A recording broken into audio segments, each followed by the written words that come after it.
हरिः ॐ आनन्दम् प्रशान्तिजीवन्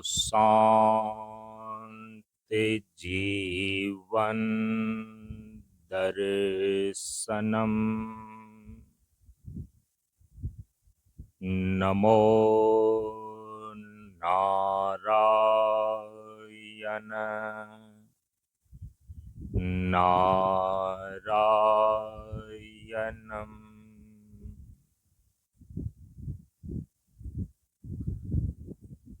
ब्रह्मानन्दं परम सुखदं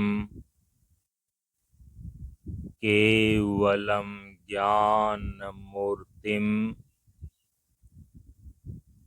द्वन्द्वातीतं गगनसदृशं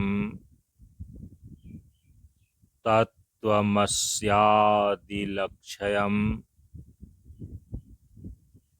एकं नित्यं विमलमचलं सर्वधी साक्षीभूतं भावातीतं त्रिगुणरहितं सद्गुरुं तं नमामि सद्गुरुं तं नमामि।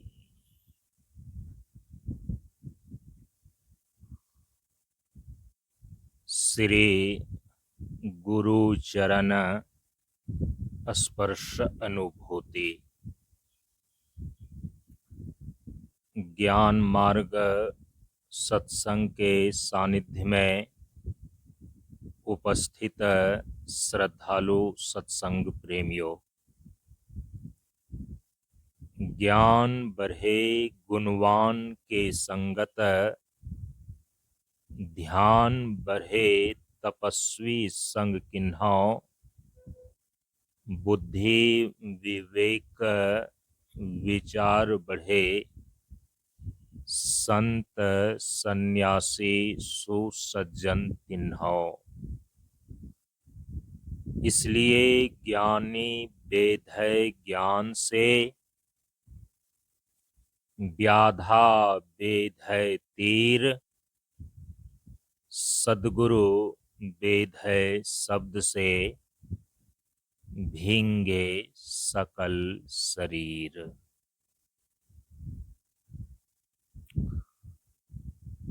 प्रेमियों, किसी भी व्यक्ति का, किसी भी वस्तु का या किसी भी सत्ता का चतुर्विध स्वरूप होते हैं। हमारे सनातन धर्म की परंपरा में जब स्वरूप पर विचार होता है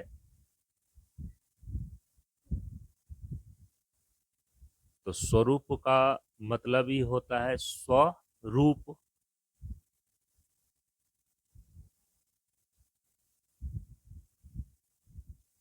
स्वरूप माने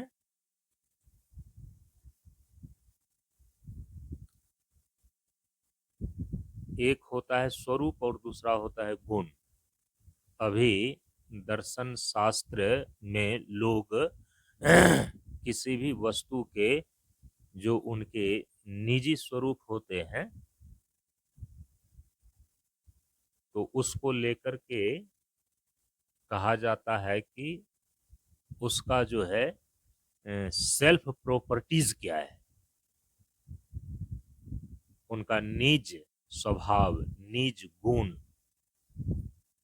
क्योंकि किसी भी वस्तु का जो निज स्वभाव है, निज गुण है, जो उसका निज धर्म है, वही उनके अस्तित्व को सिद्ध करता है। अग्नि के अंदर उष्णता नहीं हो तो अग्नि का अस्तित्व फिर कैसे सिद्ध होगा। यदि शीतलता नाम की चीज न हो तो आप जल के अस्तित्व को कैसे सिद्ध करेंगे?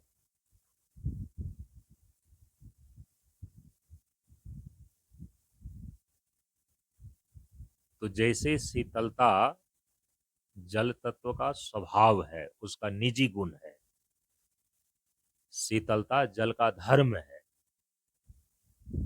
तो जो सेल्फ प्रॉपर्टीज होता है, निज गुण होता है, जो उसका स्वाभाविक धर्म होता है, वही उस वस्तु के अस्तित्व को सिद्ध करता है।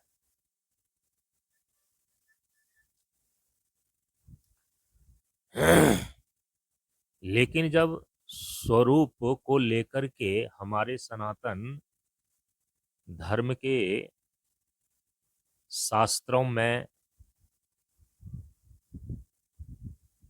और तात्विक मीमांसा के अंदर दर्शन शास्त्र में इसका विचार होता है,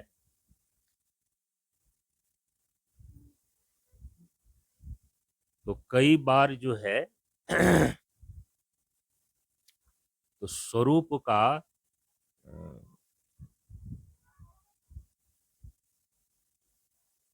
अर्थ इतना संकुचित नहीं किया जाता है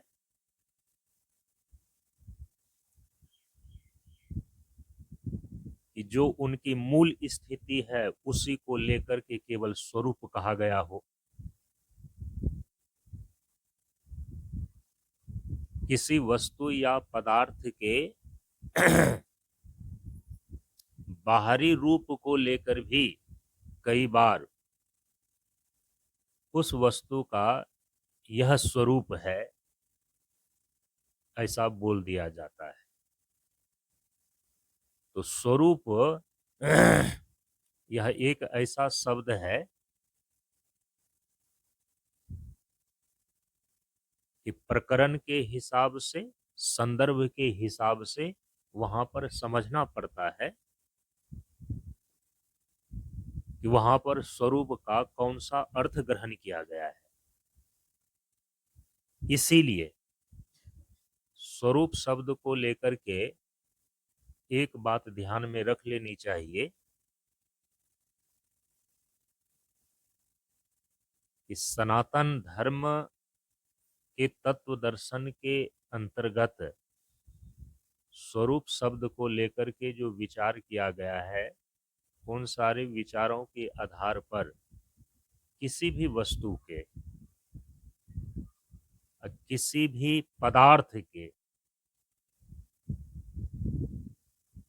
किसी भी व्यक्ति के,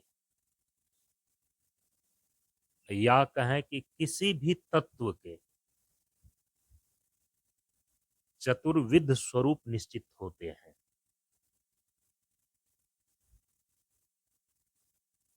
और जब चतुर्विध स्वरूप बोलते हैं तो उस चतुर्विध स्वरूप में जो सबसे उसके मूल अस्तित्व को लेकर उसके स्वरूप को बतलाया जाता है, उसको कहा जाता है तात्विक स्वरूप।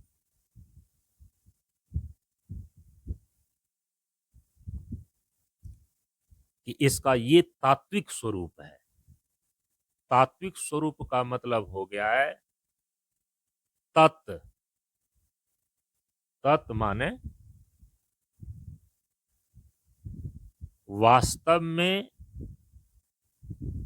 वह जो है, उनकी जो वास्तविक स्थिति है, हम उसको बोलते हैं तात्विक स्वरूप। इसी को कई बार तात्विक स्वरूप को ही बोलते हैं मूल स्वरूप।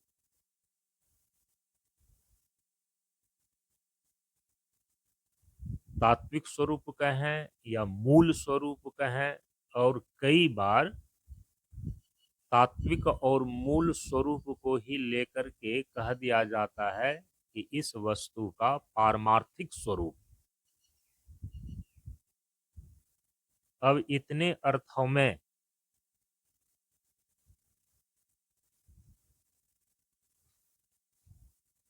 स्वरूप की जो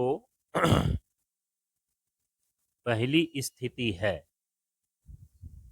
इतने शब्दों से उसको बतलाई जाती है। तात्विक स्वरूप बोलें, मूल स्वरूप बोलें, या पारमार्थिक स्वरूप बोलें।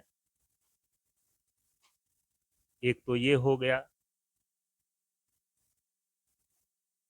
और स्वरूप को लेकर के जो दूसरी स्थिति है, उसको बोलते हैं आधि दैविक स्वरूप। और जो आधि दैविक स्वरूप है ना, खास करके सनातन धर्म के ग्रंथों की श्रेणियों में जो पुराण कोटि के ग्रंथ हैं, भगवान वेदव्यास के द्वारा लिखे गए, वेद में जो जीवन और सृष्टि के मौलिक तत्वों का प्रतिपादन किया गया है, उसमें जो जीवन और सृष्टि के मूल तत्व बतलाए गए हैं, वे मूल तत्व तो किसी निश्चित आकार में होते नहीं, निरवयव होते हैं और निराकार होते हैं मूल स्थिति में।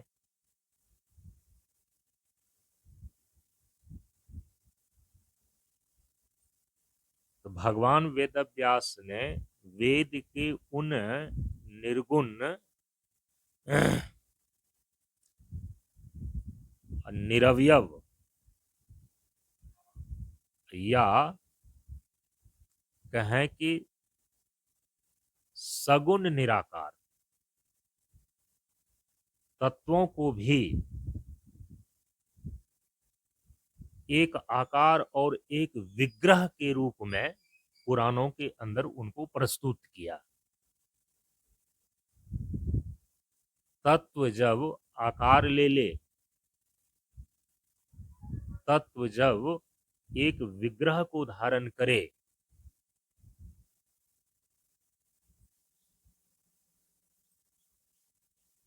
और वह चेतन रूप हो,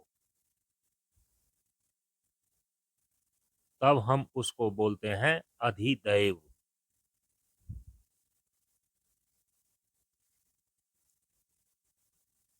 कुछ ऐसे तत्व हैं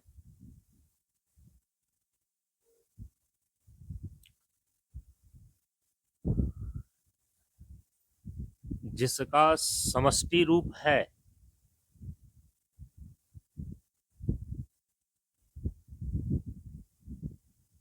लेकिन उनके उस समष्टि रूप को जड़ के रूप में, जड़ रूप से बतलाया गया है। लेकिन जब अधिदैव बोलते हैं या आधिदैविक स्वरूप बोलते हैं, तो वहां पर आधिदैविक स्वरूप कहने पर तो दो चीजें उसमें सम्मिलित हो जाती हैं। एक है चेतन रूपता, दूसरा है उसका विग्रह, और तीसरा जो है, हमारे यहाँ पर जितने भी अधिदैव हैं, अधिदैव कोटि की जितनी भी सत्ताएं हैं सनातन धर्म की परंपरा में, वह समष्टि रूप होता हुआ, समष्टि चेतन का प्रतिनिधित्व करता हुआ,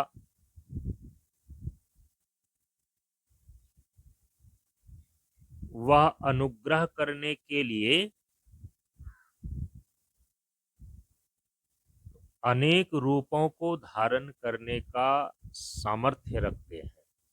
एक कालावच्छेदेन, एक ही काल में वे अनेक रूपों को एक रूप से दूसरे रूप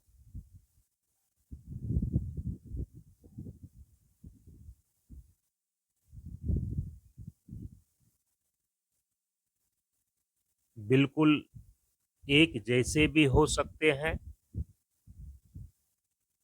और एक रूप दूसरे रूप से भिन्न भी हो सकते हैं। तो एक समान रूप और अनेक रूप वो धारण करने में समर्थ होते हैं। जो अधिदैव कोटि की सत्ता होती है, जो अधिदैव होते हैं। तो दूसरी चीजें ये हो गई आधि दैविक सत्ता। तो उस आधि दैविक सत्ता का मतलब हो गया कि उनका आधि भौतिक स्वरूप है, आधि दैविक स्वरूप। देव शब्द जो है वो चेतन रूपता को लेकर के कहा जाता है। यदि देव शब्द आ गया है तो देव का मतलब ही हो गया कि वह कोई जड़ वस्तु नहीं है, बल्कि वह चेतन सत्ता है, चेतन रूप है। तो जो वस्तु का आधि दैविक स्वरूप होता है ना, वह चेतन रूप होता है।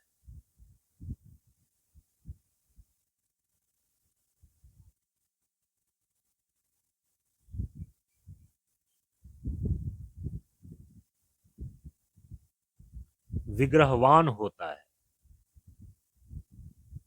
समष्टि रूप होता है और प्रयोजन के अनुसार से वह अनेक रूपों को भी धारण करने में समर्थ होता है। तो अधिदैव और आधिदैविक स्वरूप को लेकर के पुराण के अंतर्गत इतनी सारी बातें उसमें बतलाई गई हैं, उसको ध्यान में रखनी चाहिए। कहीं पर समष्टि स्वरूप को लेकर के अधिदैव कहा गया है तो कहेंगे उनका वो आधिदैविक स्वरूप है, लेकिन जो भी आधिदैविक स्वरूप होएगा वह चेतन रूप होगा। क्योंकि देव शब्द जो है ना, वह चेतनता का द्योतक है, चेतन सत्ता का द्योतक है। तो तात्विक स्वरूप पहले हो गया, इसके बाद हुआ आधि दैविक स्वरूप। आधि दैविक स्वरूप चेतन रूप होता है, समष्टि रूप होता है और विग्रह युक्त होता है। प्रयोजन के अनुसार से अनेक रूपों को धारण करने वाला होता है ये। अब स्वरूप को लेकर के जो तीसरी स्थिति है उसको बोलते हैं आधि भौतिक स्वरूप।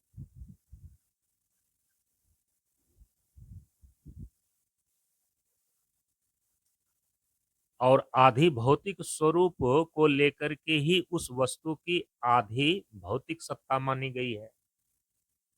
प्रायः आप सुनते हैं कि जो वस्तु या किसी भी तत्व की त्रिविध सत्ता होती है, तो उस त्रिविध सत्ता में आधि दैविक सत्ता, आधि भौतिक सत्ता और आध्यात्मिक सत्ता इस रूप में समझी जाती है।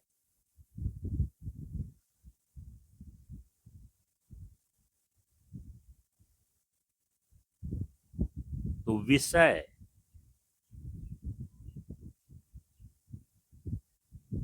अनुग्राहक देवता और उसका अनुभव अनुभूति करने वाली शरीर के भीतर करण के रूप में स्थित इंद्रिय,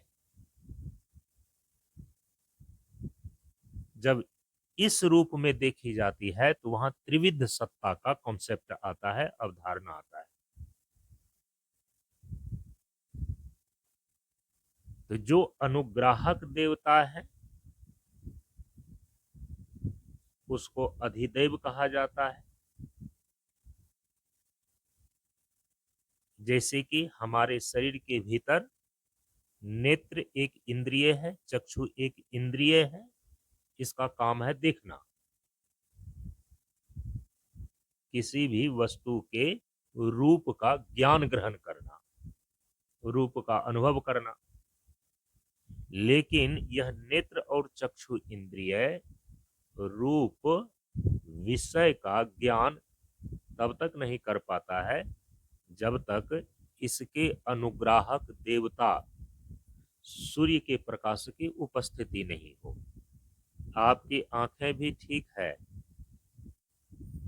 और अंधेरे कमरे में रखी हुई चीजें भी विद्यमान है, लेकिन सूर्य के प्रकाश का अभाव होने के कारण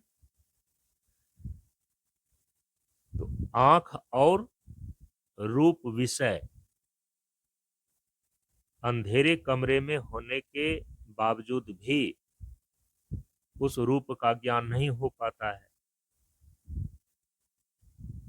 तो नेत्र इंद्रिय जो है अपने रूप विषय का ज्ञान कर पाती है अपने अनुग्राहक देवता सूर्य के अनुग्रह से।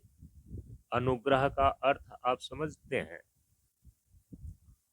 अनुग्रह का शाब्दिक अर्थ क्या होता है?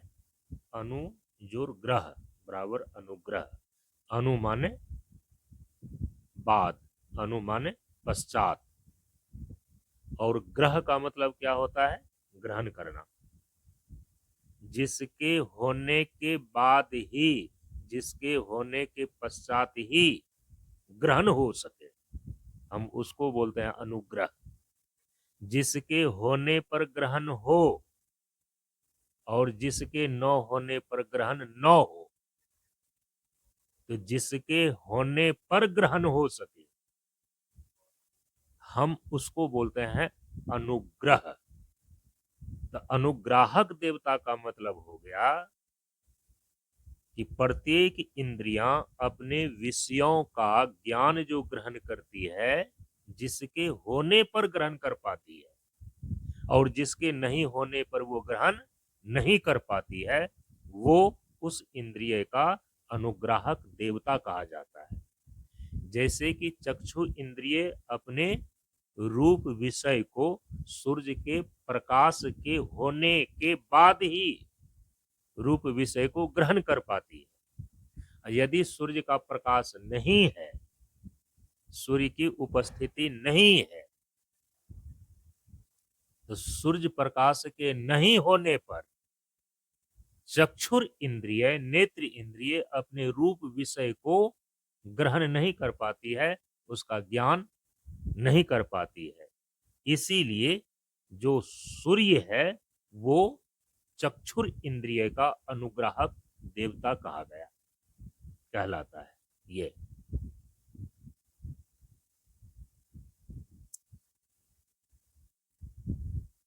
तो जो इंद्रिय है, इंद्रियों का अस्तित्व तो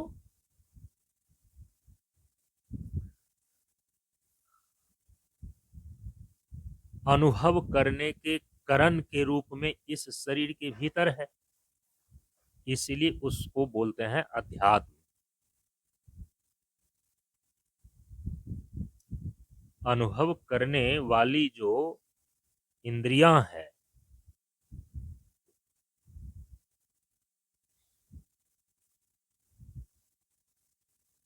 अनुभूति के जो करण हैं,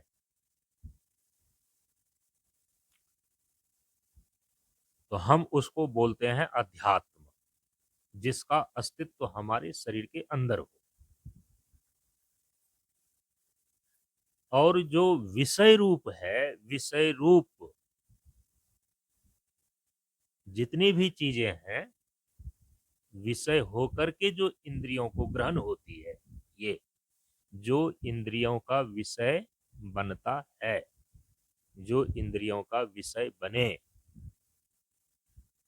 इंद्रियों का जो विषय बनता है, तो उन समस्त विषयों को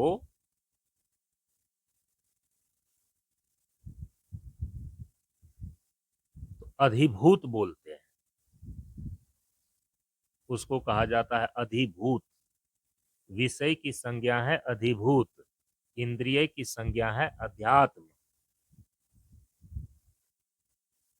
और ये इंद्रियां अपने विषयों को जिसके अनुग्रह से ग्रहण कर पाती है उसको बोलते हैं अनुग्राहक देवता।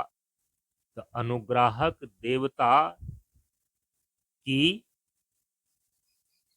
आधी दैविक सत्ता है, इंद्रियों की आध्यात्मिक सत्ता है, और इंद्रियों का जो विषय बनता है उन सभी विषयों की आधी भौतिक सत्ता है। तो जब स्वरूप को लेकर के विचार किया जाता है तो स्वरूप में जो सबसे पहली स्थिति है आपने देखा, हम उसको बोलते हैं तात्विक स्वरूप। तात्विक स्वरूप माने मूल स्वरूप, और कई बार उसी को कहा जाता है पारमार्थिक स्वरूप।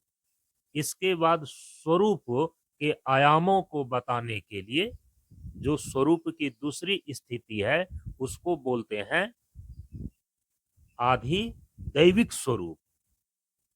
किसी भी वस्तु का, किसी भी व्यक्ति का या किसी भी पदार्थ का जो आधि दैविक स्वरूप होता है ना, वह अधिदैव कोटि का होता है, माने वह चेतन रूप होता है। चेतन रूप होता है, समष्टि रूप होता है, और वह विग्रहवान होता है। और ये शब्दों को मैं बार बार इसलिए दोहरा रहा हूं, कई बार बाद में आकर के यदि ठीक ढंग से इसको न समझें तो शंकाएं आएगी कि जो समष्टि रूप हो सकता है, क्योंकि जो आधिदैविक सत्ता है अधिदैव के रूप में है, उसकी समष्टि रूप ही होते हैं। जो समष्टि रूप वाला होगा तो वह किसी एक शरीर के अंदर कैसे आ सकता है, किसी एक विग्रह को कैसे धारण कर सकता है। लेकिन हमारे पुराणों के अंदर जो है वो बतलाया गया है कि उसके अंदर सामर्थ्य होता है।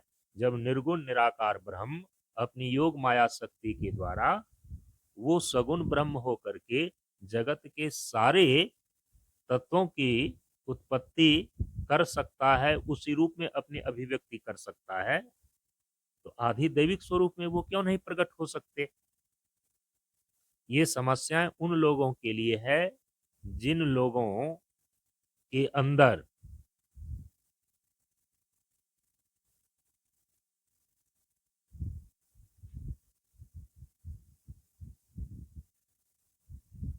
जो निर्गुण निराकार परमात्मा है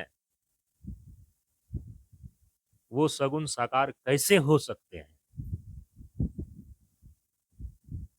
जिनके यहाँ पर निर्गुण निराकार तत्व सगुण साकार नहीं हो सकते, जिनकी ऐसी अवधारणा है, जिनका यह कॉन्सेप्ट है कि ईश्वर का अवतार नहीं हो सकता, उनके लिए समस्याएं हैं। यदि हम समष्टि रूप मानेंगे अधिदैव की,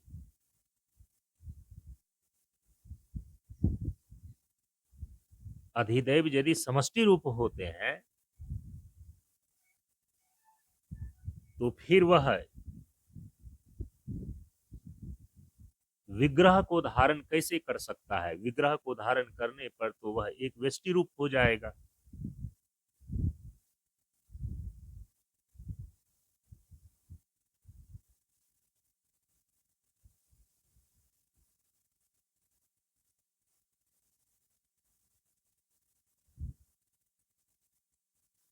अब उनकी ये समस्या बन जाती है।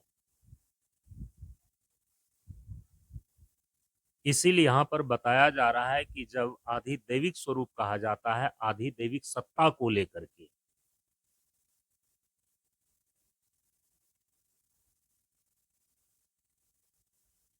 जो हमारे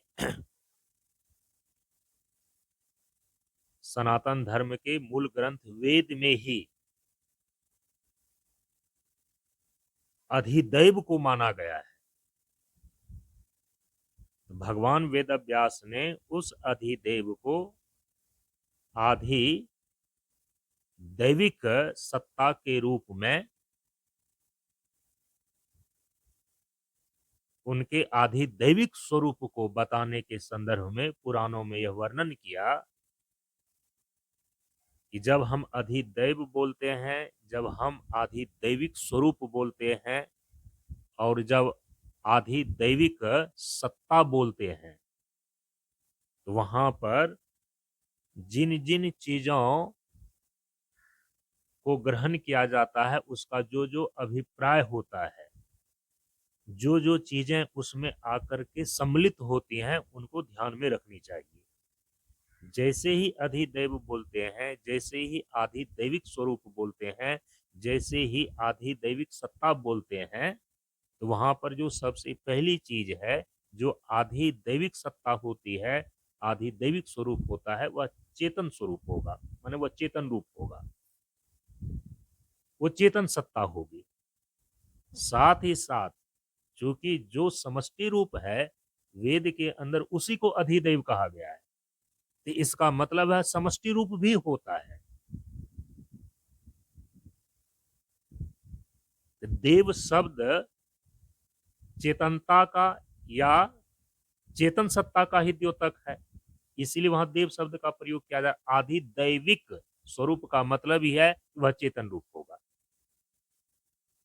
फिर दूसरा है कि वह समष्टि रूप होगा। तो ठीक है, समष्टि रूप मान लिया तो समष्टि चेतन रूप तो हो ही सकता है।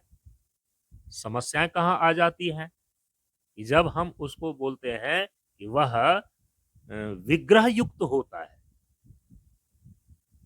वह विग्रहवान होता है, और यदि विग्रहवान नहीं आप मानेंगे तो फिर चाहे सूर्य हो, चाहे अग्नि हो, चाहे कोई भी तत्व हो, उनकी आधिदैविक सत्ता समष्टि रूप हो सकता है, चेतन रूप हो सकता है, लेकिन उसका कोई विग्रह ही नहीं होगा, फिर विग्रह युक्त ही नहीं होएगा। जैसे कि आर्य समाजियों की मान्यता है कि देवता की सत्ता तो है, लेकिन देवता का कोई विग्रह नहीं होता है। लेकिन पुराणों के अंदर भगवान वेदव्यास जी ने जो आधिदैविक स्वरूप, आधिदैविक सत्ता या अधिदैव को बतलाया है, वहां पर उन्होंने कहा कि जो समष्टि रूप और चेतन रूप आधिदैविक सत्ता या अधिदैव होते हैं, वह विग्रहवान भी होते हैं। इसलिए हमारे यहाँ पर अग्नि देवता हैं और सूर्य देवता वेद के संहिता भाग और ब्राह्मण में ही अग्नि देवता, सूर्यो देवता, वातो देवता वेद के मंत्र में ही आया हुआ है। तो इसीलिए देव सत्ता होते हैं, देवता होते हैं, ऐसा तो कई लोग मानते हैं। लेकिन जो चूंकि मूल में ही जो ये मान करके बैठे हैं कि जो ईश्वर है उसका अवतार नहीं हो सकता, केवल अपने इस एक जिद को प्रूव्ड करने के लिए, इसको बचाने के लिए इधर बहुत सारी चीजों की वो बलि दे देता है। वो अपने सिद्धांत की सीमा में इन सारी चीजों को मान ही नहीं सकता। लेकिन भगवान वेदव्यास ने जीवन और सृष्टि के जिस मूल तत्वों का वर्णन वेद के मंत्रों में किया गया है, उन्हीं का विस्तार से उनके आधिदैविक स्वरूप का विस्तार से पुराणों में वर्णन किया गया है।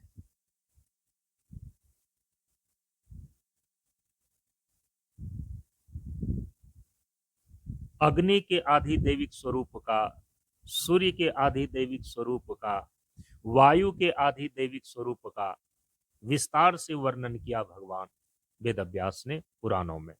यदि पुराणों के सनातन धर्म के ग्रंथों की श्रेणी में जो पुराण कोटि का ग्रंथ है, यदि उस पुराण को आप हटा दें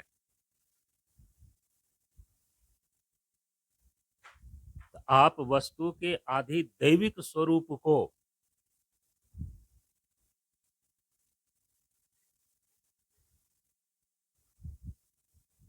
ठीक ठीक ढंग से समझ नहीं पाएंगे।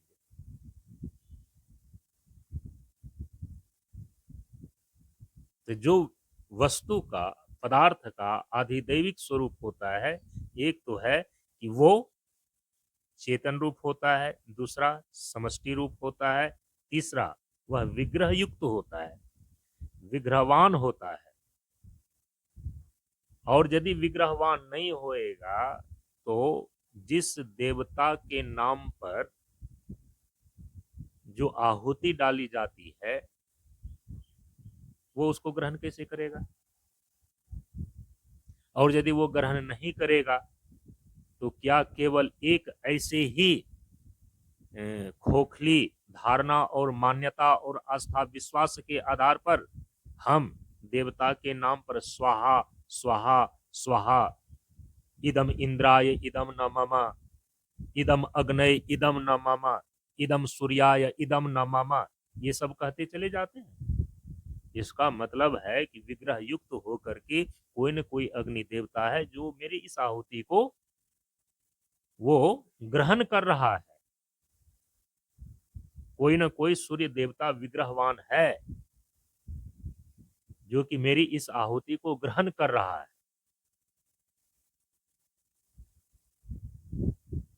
हाँ, लेकिन देवता है, लेकिन वह विग्रहवान होकर के इस आहुति को ग्रहण ही नहीं करते। इसको ले जाने वाले कोई होते ही नहीं, ग्रहण करने वाले विग्रहवान कोई देवता होते ही नहीं।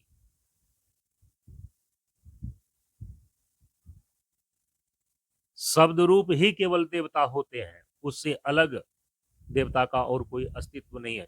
वेद मंत्र में जो शब्द हैं, शब्द रूप ही केवल देवता का स्वरूप है, अलग से कोई देवता का कोई विग्रह इत्यादि नहीं होता, ऐसा आर्य समाज के लोग मानते हैं। स्वामी दयानंद सरस्वती ने ऐसा ही देवता के विषय में अपनी धारणा को अपने ग्रंथों में वर्णित किया है।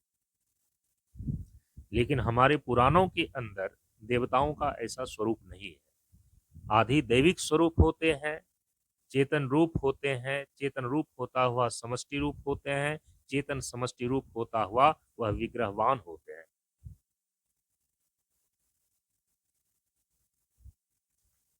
इसीलिए कहा कि सहस्र शीर्षा पुरुषः सहस्रपात। वेद के इस पुरुष सूक्त में जो ये मंत्र आए हैं, अब इसके विषय में यदि ऐसे लोगों से पूछा जाता है जो आधिदैविक स्वरूप को लेकर आधिदैविक सत्ता का विग्रह नहीं मानते, और जब वेद के इस पुरुष सूक्तम के मंत्र को उद्धृत किया जाता है तो कहा गया कि उस पुरुष के तो हजारों पांव हो सकते हैं, हजारों मुख हो सकते हैं। ये बातें जो कही गई है, इसके संबंध में आप क्या कहेंगे? तो उसका कहना है कि यह केवल एक अलंकार है।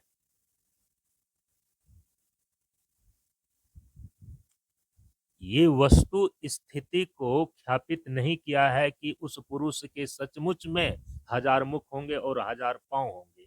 अलंकारिक भाषा का प्रयोग करते हुए वेद के मंत्रों में केवल इस प्रकार से कहा गया है, वस्तुतः कोई ऐसा विराट पुरुष नहीं है जिसके के हजारों हाथ हो सकते हैं, हजारों मुख हो सकते हैं। एक एक व्यक्ति के अंदर चूंकि वह सर्वव्यापक होने के कारण से सभी के हाथों से वही काम कर रहे हैं, सभी के पांवों से वही चल रहे हैं, इस रूप में हम कह सकते हैं कि सहस्र शीर्षा पुरुष, सहस्रपाद, इस रूप में वो मानते हैं।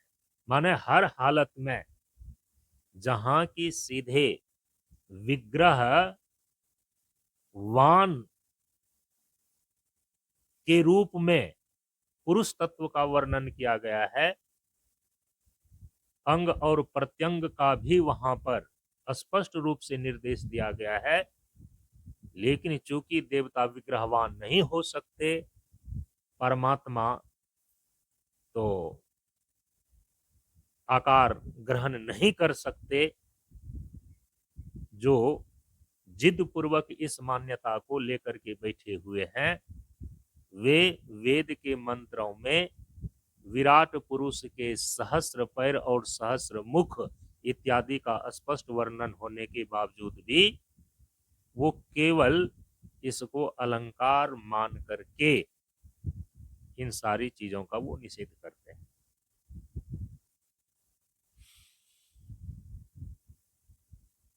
तो फिर अर्जुन के सामने जो भगवान श्री कृष्ण ने अपने विराट रूप में हजारों मुख और हजारों हाथ दिखाए थे, आपको मानना पड़ेगा कि वो गलत था। और इस विषय में वो लोग कहते भी हैं कि हाँ, ऐसी कोई बातें विराट रूप दिखाने में नहीं हुई थी, ये सब केवल गप है। ये पौराणिक लोग डिंग मारते हैं। 9 सहस्त्र पुरुष होते हैं, 9 सहस्त्र मुख होते हैं, 9 सहस्त्र पाद होते हैं। माने परमात्मा के आधिदैविक स्वरूप को लेकर के उनके आधिदैविक स्वरूप विग्रहवान हो सकता है, इस चीज को मानना नहीं है। ये उनकी प्रतिज्ञा है। अब उस चीज को सिद्ध करने के लिए वेद के मंत्रों में भी जहां पर विराट पुरुष के अंग प्रत्यंग का वर्णन है, उसको अलंकारिक कह करके उस चीज को वो नकार देते हैं, निषेध कर देते हैं। आधिदैविक स्वरूप जब बोलते हैं ना, उसमें 3-4 बातें ये ध्यान में रखनी चाहिए। जो भगवान वेदव्यास ने पुराणों में वर्णित किया,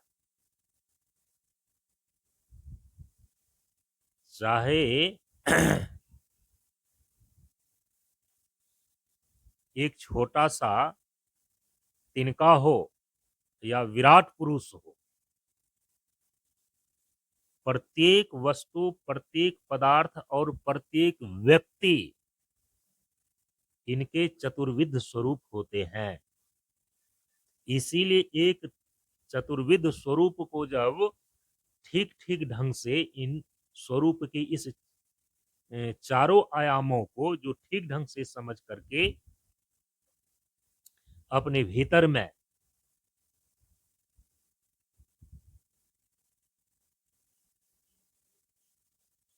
अपनी समझ को बनाए रखता है, तभी उनको अंत में जाकर के एक तिनका को भी यह बोध हो सकता है कि अहम ब्रह्मास्मि। इस जीव को जाकर के अंतिम में यह बोध हो सकता है कि जीवो ब्रह्मा न अपरः, मुझ जीव का वास्तविक और पारमार्थिक स्वरूप ब्रह्म ही है, इनसे भिन्न नहीं है।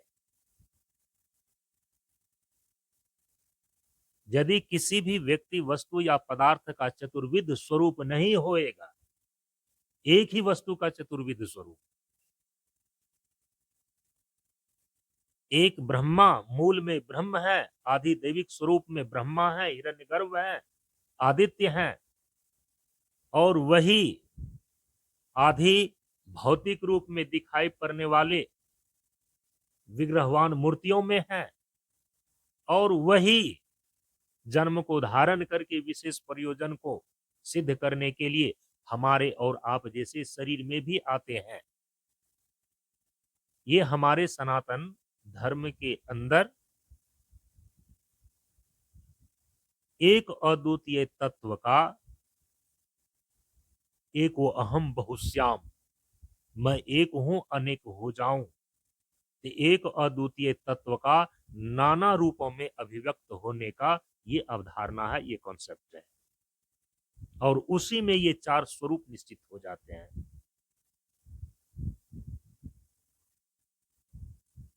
तो पहले तात्विक स्वरूप हो गया, उसी को मूल स्वरूप बोलते हैं, उसी को पारमार्थिक स्वरूप बोलते हैं।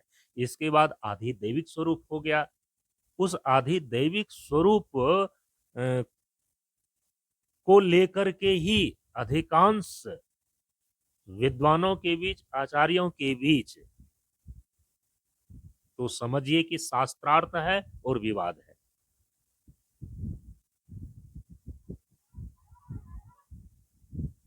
तो 4 चीजें ध्यान में रखनी चाहिए जो भगवान वेदव्यास ने पुराणों में आधिदैविक स्वरूप को लेकर के, अधिदैव को लेकर के और आधिदैविक सत्ता को लेकर के निश्चित किया है कि जो किसी भी वस्तु का, किसी भी पदार्थ का और किसी भी व्यक्ति का आधि दैविक स्वरूप होता है, वह आधि दैविक स्वरूप चेतन रूप होगा, समष्टि रूप होगा, विग्रह युक्त होगा और प्रयोजन के अनुसार से वह एक कालावच्छेदन एक ही काल में अनेकों जगह पर अनेकों रूपों से वो प्रकट हो सकता है। ये उनके अंदर सामर्थ्य होता है। अधिदैव का यह सामर्थ्य है। अधिदैविक स्वरूप में ये सामर्थ्य होता है। ये अच्छा, अब स्वरूप को लेकर के जो तीसरी स्थिति है हम उसको बोलते हैं आदि भौतिक स्वरूप। जो आदि भौतिक स्वरूप है, तो आदि भौतिक स्वरूप किसको बोलते हैं? जो आदि भौतिक स्वरूप होता है वह जड़ रूप होता है।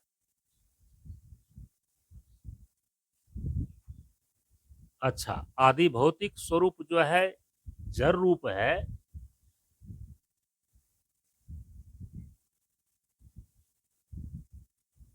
साथ ही साथ दूसरी बात है कि वह इंद्रियों का विषय बनता है।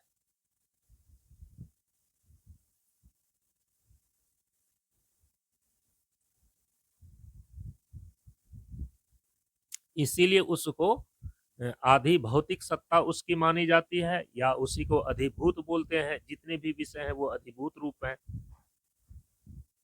तो आधि भौतिक, भौतिक का मतलब ही होता है कि जो भूतों से निर्मित है और इंद्रियों का विषय बनकर के वो ग्रहण हो रहा है। तो इंद्रियों से ग्रहण होने वाले जितने भी रूप हैं, जितने भी विषय हैं, जितने भी चीजें आपको दिखाई दे रही हैं, तो समझ जाना चाहिए कि आप उनके आधि भौतिक स्वरूप को ही देख रहे हैं। आपको उदाहरण के लिए मैं दूं कि जैसे कि आप अभी जिस सूर्य को आप देख रहे हैं, तो जिस सूर्य को आप देख रहे हैं नेत्र के द्वारा, तो वो सूर्य का कौन सा स्वरूप है? आधि भौतिक स्वरूप है। और इसलिए वैज्ञानिक लोग सूर्य को एक जड़ प्रकाश पिंड के रूप में ही मानते हैं। तो तुम जड़ प्रकाश पिंड के रूप में मान करके और तुम उनके अंतिम मौलिक स्थिति को भी जड़ रूप में ही मान करके बैठ जाते हो। हमारे यहाँ पर ऐसी बात नहीं है। इस इंद्रियों के द्वारा जो सामने स्वरूप उसका दिखाई दे रहा है वह जड़ रूप है। इंद्रियों से ग्रहण होने वाला उनका भौतिक रूप है, लेकिन उनका केवल यही भौतिक स्वरूप नहीं है, उसी का आधि दैविक स्वरूप भी है और उसी का मौलिक स्वरूप भी है। हमारा जो सनातन धर्म का अध्यात्म विज्ञान है, दर्शन है, ये वहां तक जाता है। दर्शन का मतलब ही होता है दृश्यते अनेन इति दर्शनम। किसी भी वस्तु या तत्व के वास्तविक स्वरूप को जानने का नाम है दर्शन। तो विज्ञान ने सूर्य को जहां तक जाना है, जहां तक उसको समझा है, वहां तक वो बोल रहा है। और वो ये भी ईमानदारी पूर्वक स्वीकार करता है कि जिस दिन और चीजें हमको जानने में आ जाएगी, हम उसको स्वीकार करेंगे, हम उसको बोलेंगे। वो दुराग्रही नहीं है। विज्ञान भी सत्याग्रही ही है। और सत्याग्रही का मतलब होता है कि जो चीजें सत्य है, यदि वो सामने आ गया तो ईमानदारी पूर्वक उसको स्वीकार करे और पहली जो धारणा है, पहली जो मान्यताएं हैं, उसको वो छोड़ दे। विज्ञान सत्याग्रही है और इसीलिए वो विज्ञान कहलाता भी है। जिस दिन वह दुराग्रही हो जाएगा, जिस दिन मताग्रही हो जाएगा, जिस दिन वह किसी एक चीज को पकड़ करके ही वो कहेगा कि यही अंतिम है, विज्ञान कभी ऐसा नहीं कहता, तो फिर वह विज्ञान विज्ञान ही नहीं रह जाएगा। विज्ञान का मतलब यह है कि किसी भी वस्तु के विशेष ज्ञान को प्रकाशित करना। उस विशेष ज्ञान में वो जहां तक समझ में आया है वहां तक की बात को वो बोलता है। तो एक जड़ प्रकाश पिंड के रूप में सूर्य है, जो हीलियम गैस का एक गोला है, जिसके विस्फोट करने के कारण से ये प्रकाश की ऊर्जा विकीर्ण होती है, ये विज्ञान मानता है। लेकिन हमारे यहाँ पर किसी भी वस्तु के चतुर्विध स्वरूप को लेकर तो केवल उनका भौतिक स्वरूप ही नहीं है, बल्कि उनका आधिदैविक स्वरूप भी है, उनका मौलिक स्वरूप भी है। तो जो भौतिक स्वरूप होता है किसी भी वस्तु का, उसमें आधि शब्द अधि ये जो है ना उपसर्ग लगाया गया है।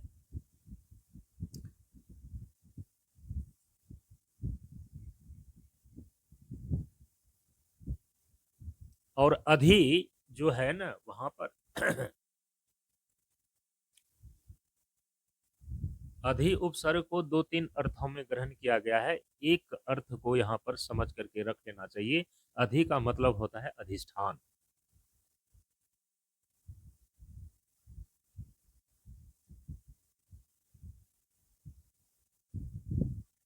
अधि दैव स्वरूप, दैव स्वरूप को बताया जा रहा है, लेकिन इसका अधिष्ठान एक ही होगा।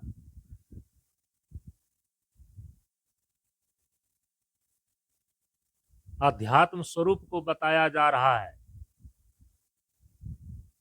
तो अधि जो आत्म है, तो जो आत्म स्वरूप से उनके स्व स्वरूप से जो चीजें बतलाई जा रही है, लेकिन उसका भी अधिष्ठान कोई एक ही होगा। इसीलिए अधि शब्द को त्रिविध सत्ता के स्वरूपों को बताने में अधि शब्द का पहले उपसर्ग के रूप में प्रयोग किया गया। क्या बोलते हैं? अधिदैव, माना आधि भौतिक। अधिदैव से ही क्या बना? आधि आधिदैविक। अब फिर बोलते हैं अधिभूत, उसी से शब्द बन गया आधि भौतिक। अधि आत्म बराबर अध्यात्म, तो उसी को बोल देता है आधि अधि उपसर्ग और आत्म। और वहां आत्म का मतलब है कि स्व का बोध जब शरीर से जुड़ करके होता है, तब हम उसको बोलते हैं सेल्फ, तब हम उसको बोलते हैं स्व, तब हम उसको बोलते हैं आत्म। लेकिन वह स्व जो है, वह सेल्फनेस जो है, वह शरीर से जुड़ करके जब उसका स्फुरन हो, शरीर को लेकर के जब स्व का बोध हो, प्रायः उसके लिए आत्म शब्द का प्रयोग किया जाता है। जो आत्मन है, जो स्पिरिट है, जो स्पिरिचुअल तत्व है आत्मा, वो बिल्कुल अलग चीज है। तो अधि आत्म इस शरीर से जुड़ करके जो स्व का स्फुरन होता है, उसका भी अधिष्ठान एक ही है। इसीलिए इसमें भी अधि उपसर्ग का प्रयोग किया गया है। तो अधिदैव बोले, अधिभूत बोले, अध्यात्म बोले। तो अधि जोर आत्म बराबर अध्यात्म, अधि जोर भूत बराबर अधिभूत, अधि जोर दैव बराबर अधिदैव। तो दैव शब्द जो है वो चेतनता का द्योतक है। अधिभूत में जो भूत शब्द है वह जड़ रूपता का द्योतक है, जड़ता का द्योतक है, माने भौतिक रूप का, जड़ता का, जड़ रूप का द्योतक है। और जब आत्म बोलते हैं तो वह आत्म अपने शरीर को लेकर के है। तो स्वरूप को लेकर के जो चतुर्विध आयाम बनते हैं, उसमें जो स्वरूप की तीसरी स्थिति है उसको बोलते हैं आदि भौतिक स्वरूप। आदि भौतिक स्वरूप जड़ रूप होता है और इंद्रियों का वह विषय बनता है। जैसे कि मैंने आपको उदाहरण दिया कि नेत्र के द्वारा अभी आप जो सूर्य को देख रहे हैं, तो सूर्य का कौन सा स्वरूप अभी दिखाई दे रहा है आपको? उसका आदि भौतिक स्वरूप दिखाई दे रहा है। उसका आध्यात्मिक स्वरूप, उसका आधि दैविक स्वरूप अभी आपको नहीं दिखाई दे रहा। अभी उनका जो तात्विक स्वरूप है, या कहें उसका जो मौलिक स्वरूप है, या कहें उसका जो पारमार्थिक स्वरूप है, वो दिखाई नहीं देता है। हमारे यहाँ पर जो तत्व विचार किया गया है और तत्व विचार की जो सबसे अंतिम कक्षा है, कई बार मैंने बतलाया है, तो तत्व विचार की सबसे अंतिम कक्षा को हम क्या बोलते हैं? अद्वैत वेदांत दर्शन। तो अद्वैत वेदांत दर्शन में चूंकि परम तत्व तो एक ही है, परम तत्व के रूप में ब्रह्म और आत्मा की ही प्रतिष्ठा है, इसलिए उसको एकम वा अद्वितीयम कहा गया है। एकम एव अद्वितीयम कहा गया। वा नहीं, वा मतलब होता है अथवा, एव का मतलब होता है ही। तो जहां ही कहते हैं तो वहां भी का कॉन्सेप्ट खत्म हो जाता है। ये नहीं कि ये भी ठीक है और ये भी ठीक है, नहीं, ये ही है। एव शब्द जो है ना, निश्चय के अर्थ में वहां पर प्रयोग किया गया है, निश्चय अवधारण के अर्थ में प्रयोग किया गया है। तो एकम एव अद्वितीयम, तो सभी का मौलिक स्वरूप तो एक ही है, सभी का तात्विक स्वरूप तो एक ही है, और सभी का पारमार्थिक स्वरूप भी एक ही है। इसीलिए नारायण सुक्तम के अंदर वेद में स्पष्ट रूप से कहा कि स ब्रह्म स इंद्र स शिव स हरि। जो इंद्र हैं,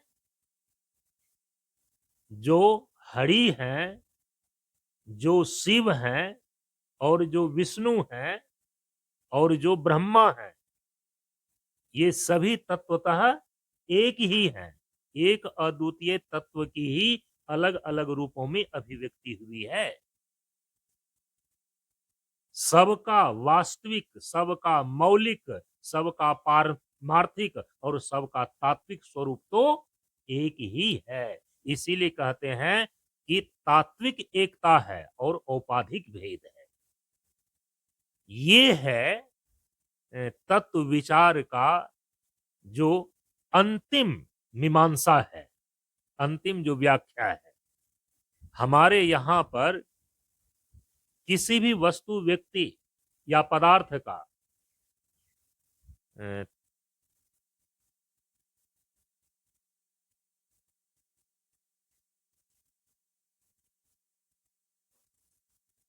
औपाधिक भेद है,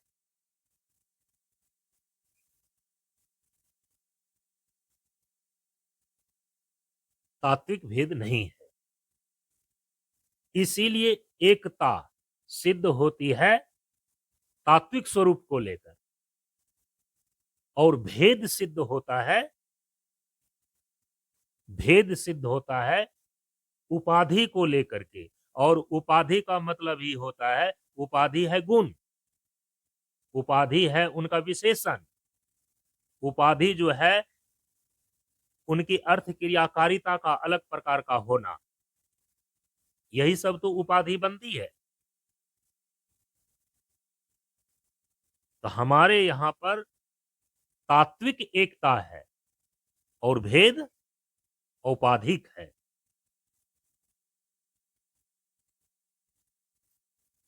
तो जब भौतिक आधि भौतिक स्वरूप बोलते हैं, तो आधि भौतिक स्वरूप का मतलब क्या हो गया? जो इंद्रियों का विषय बनता है और वह भौतिक जड़ रूप से हो।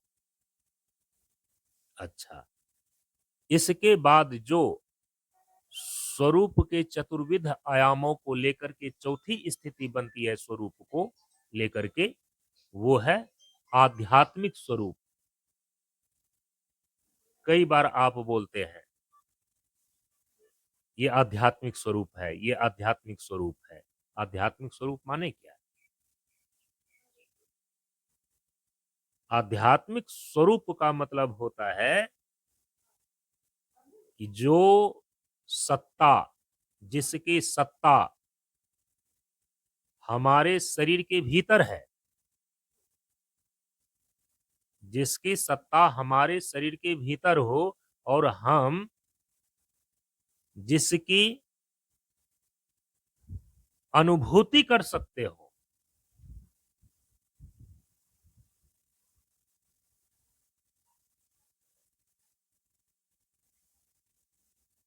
हम उसको बोलते हैं आध्यात्मिक स्वरूप। हमारे शरीर के भीतर हो और हमारे शरीर के भीतर हो, तो हमारे शरीर के भीतर होते हुए हम उसको अपने भीतर अनुभव और अनुभूति कर सकें, तब वह आध्यात्मिक स्वरूप कहलाता है।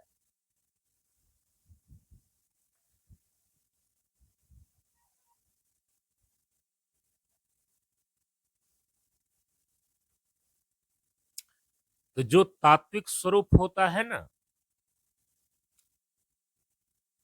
वह निरपेक्ष होता है।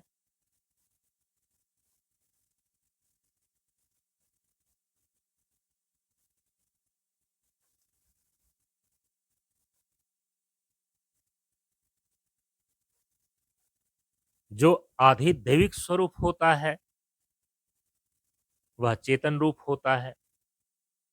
जो आधि भौतिक स्वरूप होता है, वह जड़ रूप होकर इंद्रियों का विषय बनता है।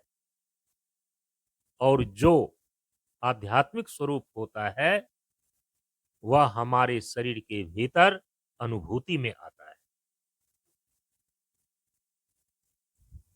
इसीलिए जब आप बोलते हैं ना किसी भी चीज के आध्यात्मिक स्वरूप क्या है, तो इसका मतलब होता है कि उसकी सत्ता हमारे शरीर के भीतर किस रूप में है और उसका किस रूप से अनुभव होता है। तो आध्यात्मिक सत्ता हमारे शरीर के भीतर अनुभूत रूप है।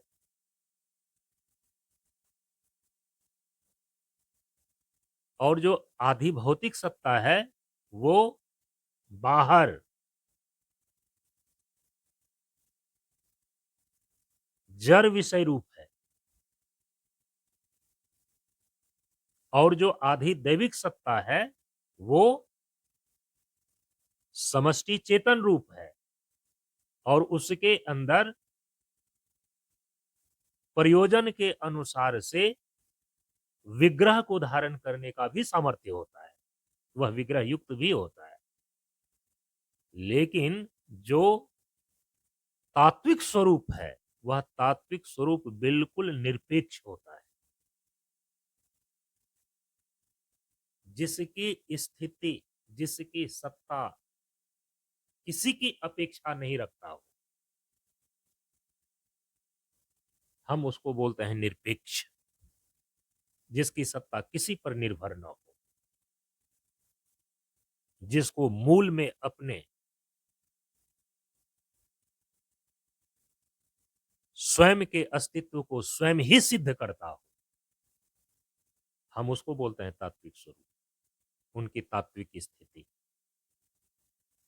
अब यदि आपको ये स्वरूप को लेकर के उनके ये चतुर्विध आयाम यदि ठीक ढंग से क्लियर हो गया हो, स्पष्ट हो गया हो, अब ये किसी भी चीज पर लगा करके आप उस पर विचार कर सकते हैं और उनके चतुर्विध स्वरूप को समझ सकते हैं। और ये बातें ध्यान में रहेगी तो तभी आप देखेंगे कि वेद के मंत्रों में या पुराणों के अंदर जहां कभी भी जीवन और सृष्टि के जिन तत्वों का वहां पर प्रसंग आया है, निरूपण किया गया है या बताया जा रहा है, तो तुरंत वहां पर आपको समझ में आ जाएगा कि यहाँ पर इस तत्व के इस स्वरूप का वर्णन किया जा रहा है। तात्विक स्वरूप का वर्णन किया जा रहा है कि आधि दैविक स्वरूप का वर्णन किया जा रहा है कि आधि भौतिक स्वरूप का वर्णन किया जा रहा है कि आध्यात्मिक स्वरूप का वर्णन किया जा रहा है। ये मैंने आपको तत्वदर्शी महापुरुषों के द्वारा किसी भी वस्तु पदार्थ के स्वरूप को लेकर के जो स्वरूप मीमांसा की गई है कि किसी भी वस्तु के चतुर्विध स्वरूप होते हैं और चतुर्विध स्वरूप में ये चारों स्वरूप इस दृष्टिकोण से विचार किया जाता है और हमारे तत्वदर्शी महापुरुषों ने विचार किया है, वो चीजें अभी आपके ध्यान में मैंने दिया। ओम पूर्णमदः पूर्णमिदं पूर्णात् पूर्णमुदच्यते पूर्णस्य पूर्णमादाय पूर्णमेवावशिष्यते। ओम शांति शांति शांति। हरि ओम। श्री गुरुभ्यो।